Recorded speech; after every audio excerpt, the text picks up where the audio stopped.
गरीब किसान की कहानी। एक गांव में एक गरीब किसान रहता था। वहां पर 2-3 साल से बारिश नहीं हुई थी, जिस वजह से वहां की सारी जमीन सूख चुकी थी। किसान बहुत दुखी था, क्योंकि वो अपने जमीन के ऊपर कोई फसल नहीं उगा पा रहा था। सर्दी का मौसम था। आज किसान पेड़ के नीचे आराम कर रहा था। तभी उसे वहां एक सांप नजर आया। वह सांप अपना फन फैलाए हुए बैठा हुआ था। किसान के मन में एक बात आई। ये सांप काफी सालों से यहां रहता है। इसे भी इस अकाल के समय में मेरी तरह खाना ढूंढने में परेशानी होगी। फिर गरीब किसान ने मन ही मन यह तय किया कि वो हर रोज सांप को एक कटोरी दूध पिलाएगा। अगले ही दिन किसान एक कटोरी में दूध ले आया और सांप के बिल के पास रखकर कहने लगा, हे नागराज, आपको मेरा प्रणाम। मैंने कभी ध्यान नहीं दिया कि आप भी यही रहते हैं।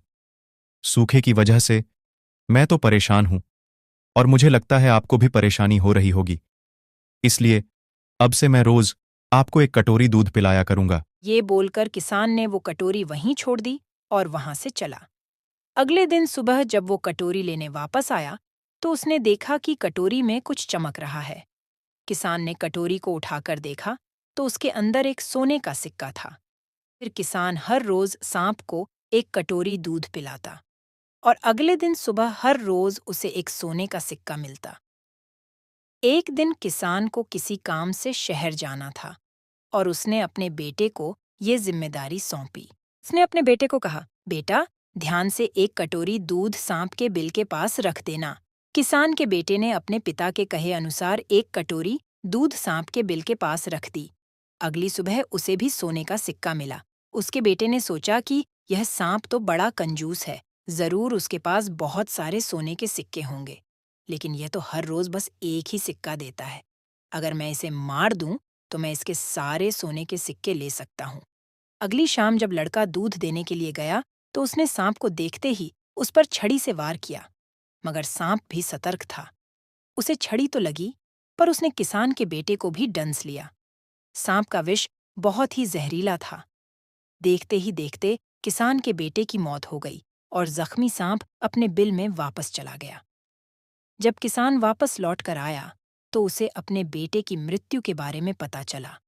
साथ ही वह बहुत दुखी और क्रोधित होकर सांप के बिल के पास उसे मारने पहुंचा। तभी उसने सांप को देखा कि सांप को भी काफी चोट आई है।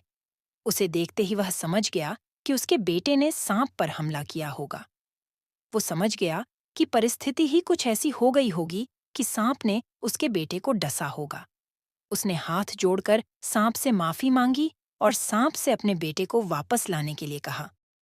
थोड़ी देर बाद सांप अपने बिल में जाकर बाहर आया और उसने किसान को एक जड़ी बूटी दी। गरीब किसान जड़ी बूटी लेकर अपने मरे हुए बेटी के पास गया।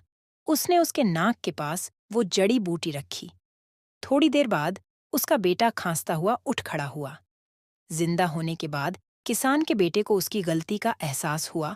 वो अपने पिता के साथ सांप के बिल के पास गया और उससे हाथ जोड़कर माफी मांगी और बोला, हे नागराज, मुझे क्षमा कर दीजिए। अब मैं किसी भी पशु, पक्षी या जानवर पर हमला नहीं करूंगा। मुझे क्षमा दान दें। सांप ने भी खुश होकर अपना सिर हिलाया और वापस अपने बिल में चला गया। इस कहानी से हमें दो सीख मिलती है। पहली ये कि लालच करना बुरी बात, और दूसरी सीख ये है कि हमें निर्दोष जीवों पे हमला नहीं करना चाहिए। हमें उन्हें बिल्कुल भी परेशान नहीं करना चाहिए। हमें उम्मीद है आपको यह कहानी जरूर पसंद आई होगी। ऐसी ही कहानी सुनने के लिए जुड़े रहिए हमसे। हम जल्द ही मिलते हैं एक और नई कहानी के साथ। तब तक के लिए धन्यवाद।